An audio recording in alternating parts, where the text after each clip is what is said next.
Guys, എല്ലാവർക്കും പുതിയൊരു വീഡിയോയിലേക്ക് സ്വാഗതം. ആരെങ്കിലും എൻ്റെ ചാനൽ പുതുതായിട്ട് കാണുന്നുണ്ടെങ്കിൽ വീഡിയോസൊക്കെ ഒന്ന് കണ്ടു നോക്കുക. ഇഷ്ടമാവുകയാണെങ്കിൽ മാത്രം ഒന്ന് ചാനൽ സബ്സ്ക്രൈബ് ചെയ്ത് സപ്പോർട്ട് ചെയ്യുക.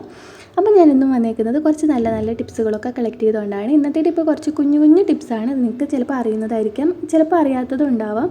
എന്തായാലും കണ്ടിട്ട് ഇഷ്ടമായിട്ടുണ്ടെങ്കിൽ വീഡിയോ ഒന്ന് ലൈക്ക് ചെയ്യണേ. അപ്പോൾ നമുക്ക് ആദ്യത്തെ ടിപ്പിലേക്ക് പോവാം. ഇത് കുറച്ച് റബ്ബർ ബാൻഡാണ്.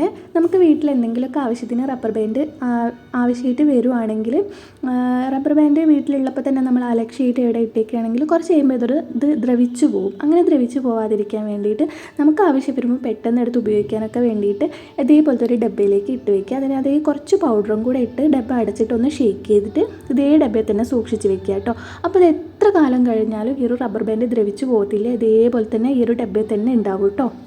അടുത്തൊരു ടിപ്പിലേക്ക് പോവാം. ഇത് നമ്മുടെ സേഫ്റ്റി പിന്നാണ്. നമ്മൾ സ്ത്രീകൾക്ക് എപ്പോഴും ആവശ്യമുള്ള ഒന്നാണ് കേട്ടോ. അപ്പോൾ നമ്മൾ വീട്ടിൽ നിന്ന് എവിടെയെങ്കിലും പോവുകയൊക്കെ ആണെങ്കിലൊക്കെ ഈ ഒരു സേഫ്റ്റി പിന്ന് ചിലപ്പം തിരഞ്ഞൊക്കെ നടക്കേണ്ടി വരും. അപ്പോൾ ഇങ്ങനെ വരുന്ന സമയത്ത് ഈ ഒരു സേഫ്റ്റി പിന്ന് എടുത്തിട്ട് ഏതെങ്കിലും ഒരു പഴയ വളയിൻ്റെ മുകളിൽ ഇതേപോലെ കുത്തി വയ്ക്കുകയാണെങ്കിൽ നമ്മൾ പെട്ടെന്ന് എവിടെയും പോകുമ്പം തിരഞ്ഞ് നടക്കേണ്ട ആവശ്യം വരില്ല. ഈ ഒരു വളയിൽ നിന്ന് എടുത്തിട്ട് നമുക്ക് ഉപയോഗിക്കാവുന്നതാണ് കേട്ടോ.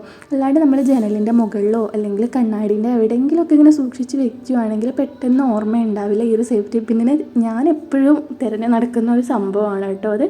അപ്പോൾ ഇതേപോലെ എന്തെങ്കിലും ഒരു പഴയ വളയമലൊക്കെ ഇങ്ങനെ കുത്തി വയ്ക്കുകയാണെങ്കിൽ നമുക്ക് ആവശ്യം വരുമ്പം എടുത്ത് പെട്ടെന്ന് സമയലാഭം എടുത്ത് പെട്ടെന്ന് ഉപയോഗിക്കാൻ പറ്റുന്നതാണ് കേട്ടോ. അപ്പോൾ അടുത്തൊരു ടിപ്പിലേക്ക് പോവാം. ഇതേപോലത്തെ ഗ്ലാസ് ഉപയോഗിക്കുന്നവരൊക്കെ ഉണ്ടെങ്കിൽ ഇതിൻ്റെ മുകളിൽ അങ്ങനെ എവിടെയെങ്കിലുമൊക്കെ പോയി വന്നാലൊക്കെ നല്ല രീതിക്ക് തന്നെ പൊടി പിടിച്ച് കിടക്കുന്നുണ്ടാവും. ആ ഒരു പൊടി പിടിച്ച് കിടക്കുന്നത് എളുപ്പത്തിൽ തന്നെ നമുക്ക് ക്ലീൻ ചെയ്യാൻ വേണ്ടിയിട്ടുള്ളൊരു ടിപ്പാണ് കേട്ടോ. കുറച്ച് വാസലിൻ എടുത്തിട്ട് ഈ ഒരു ഗ്ലാസ്സിലേക്ക് നല്ലപോലെ ഒന്ന് തേച്ച് കൊടുക്കുക. അതിനുശേഷം ഒരു ടിഷ്യൂ പേപ്പറോ അല്ലെങ്കിൽ ടിഷ്യൂ പേപ്പർ ഉപയോഗിച്ചാൽ അതിൻ്റെ മുകളിൽ എന്തെങ്കിലും പാട് വരുന്നൊക്കെ പേടിയുള്ളവരാണെങ്കിൽ നമ്മൾ കണ്ണട വാങ്ങിക്കുമ്പോൾ തന്നെ അതിൻ്റെ കൂടെ ഒരു ക്ലോത്ത് കിട്ടത്തില്ലേ, ആ ഈ ഒരു ക്ലോത്ത് തന്നെ ഉപയോഗിച്ചിട്ട് ഒന്ന് തുടച്ചെടുക്കട്ടെ. ഈ ഒരു വാസലിൻ മുഴുവനായിട്ടൊന്ന് തുടച്ചെടുക്കാം. അപ്പോൾ കണ്ണട നല്ല ക്ലിയർ ആയിട്ടുണ്ടാവും കേട്ടോ. അപ്പോൾ ഞാൻ തുടച്ച ഈ ഒരു ടിഷ്യൂ പേപ്പർ ഞാൻ കളയുന്നില്ല. ആ ഒരു ടിഷ്യൂ പേപ്പറിലേക്ക് കുറച്ചും കൂടെ വാസലിൻ ആക്കിയ ശേഷം നമ്മളെ വീട്ടിൽ ബാഗൊക്കെ ഉണ്ടാവില്ല, നമ്മൾ എപ്പോഴും പുറത്തൊക്കെ പോകുമ്പോൾ ഉപയോഗിക്കുന്നത്, അത് നമ്മൾ ഇങ്ങനെ സൂക്ഷിച്ച് മഴക്കാലമൊക്കെ ആകുമ്പോൾ പ്രത്യേകിച്ചും സൂക്ഷിച്ച് ഇങ്ങനെ വെക്കുമ്പോൾ അതിൻ്റെ മുകളിലേക്കായിട്ട് ഒരു വെള്ളപ്പൂപ്പ് പോലെയൊക്കെ വന്നിട്ടുണ്ടാവും. അപ്പം അങ്ങനെ ഒരു വെള്ളപ്പൂപ്പൊക്കെ വരാതിരിക്കാനൊക്കെ വേണ്ടിയിട്ടും അതേപോലെ ബാഗ് എപ്പോഴും പുതിയതായിട്ട് ഇരിക്കാൻ വേണ്ടിയിട്ടും കുറച്ച് ഈ ഒരു വാസലിൻ നല്ലപോലെ ബാഗിൻ്റെ മുകളിലേക്ക് ഒന്ന് തേച്ച് കൊടുക്കുക കേട്ടോ. അപ്പോൾ ഈ ഒരു ബാഗ് എപ്പോഴും നല്ല തിളങ്ങിയിട്ട് പുതിയതുപോലെ ഇരിക്കും. ഇത് ഏകദേശം 2-3 വർഷമായിട്ടുള്ളൊരു ബാഗാണ് കേട്ടോ. അപ്പോൾ അടുത്ത ടിപ്പിലേക്ക് പോവാം. നമ്മൾ പലരും അനുഭവിക്കുന്നതായിരിക്കും ഈ ഒരു സൂചി കോർക്കാനുള്ളൊരു ബുദ്ധിമുട്ട്. അപ്പം കണ്ണട വയ്ക്കുന്നവർക്ക് പോലും എളുപ്പത്തിൽ കണ്ണടയൊന്നും വെക്കാതെ തന്നെ എളുപ്പത്തിൽ സൂചി നൂലിലേക്ക് കോർത്തെടുക്കാൻ പറ്റിയിട്ടുള്ള ഒരു അടിപൊളി ടിപ്പാണ് കേട്ടോ. അതേപോലെ തന്നെ ഈ ഒരു നേർമ സൂചിയാവുമ്പം അത് അതിൻ്റെ ഉള്ളിലേക്ക് നൂലിടാൻ വേണ്ടിയിട്ട് അത്യാവശ്യം നല്ല ബുദ്ധിമുട്ട് തന്നെയുണ്ട്. അപ്പോൾ അതിന് നമുക്ക് ആവശ്യമായിട്ടുള്ളത് ഒരു പേപ്പറാണ്. ഈ ഒരു പേപ്പറിൻ്റെ ഒന്ന് കട്ട് ചെയ്തെടുക്കണം. ഞാൻ ചെയ്യുന്ന ഇതേ രീതിയിൽ തന്നെ കട്ട് ചെയ്തെടുക്കണം കേട്ടോ. അതിൻ്റെ ഈ ഒരു മൂല വരുന്ന ഭാഗം നന്നായിട്ട് കൂർത്തിരിക്കണം. ആ ഒരു ഭാഗം വെച്ചിട്ടാണ് നമ്മൾ ഈ ഒരു നൂല് കോർക്കാൻ പോകുന്നത് കേട്ടോ. ഇനിയിപ്പോൾ കണ്ണിന് ചെറിയ കാഴ്ചക്കുറവുള്ളവർക്കൊക്കെ ഈ ഒരു നൂലിൽ സൂചിയിൽ നൂല് കോർക്കാൻ വേണ്ടിയിട്ട് വേറൊരാളെ സഹായമൊന്നും ആവശ്യമായിട്ട് വരില്ല കേട്ടോ.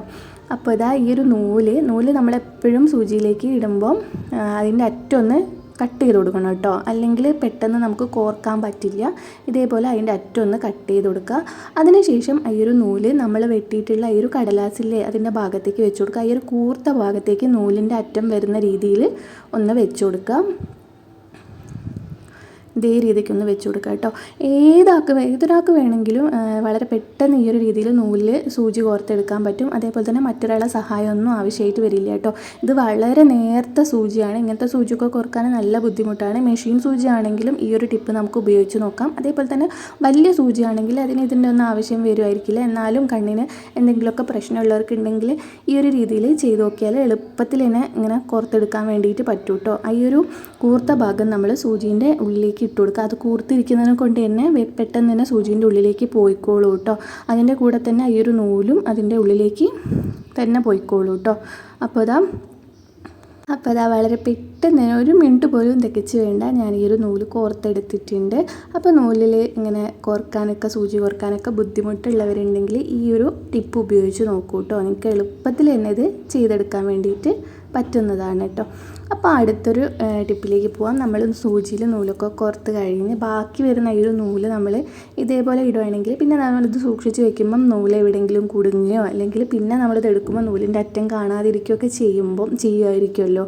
അങ്ങനെ വരുന്ന സമയത്ത് ഈ ഒരു നൂലിൻ്റെ മുകൾ ഭാഗത്തുള്ള ഈ ഒരു കാർഡ്ബോർഡ് പോലത്തെ സംഭവമില്ലേ, അതൊന്ന് കത്രിക കൊണ്ട് ചെറിയ രീതിയിലൊന്ന് കട്ടിട്ട് കൊടുക്കുക, ഒന്ന് മുറിച്ച് കൊടുക്കുക കേട്ടോ. എന്നിട്ട് അതിൻ്റെ ഉള്ളിലേക്ക് നൂലിൻ്റെ അറ്റം ഒന്ന് കുടുക്കി വെച്ച് കൊടുക്കുക കേട്ടോ. അപ്പോൾ നമ്മൾ നൂല് എവിടെയും കുടുങ്ങി പോവുകയില്ല, നൂല് അതിൻ്റെ മുകളിൽ നിന്ന് അഴിഞ്ഞു പോവുകയില്ല.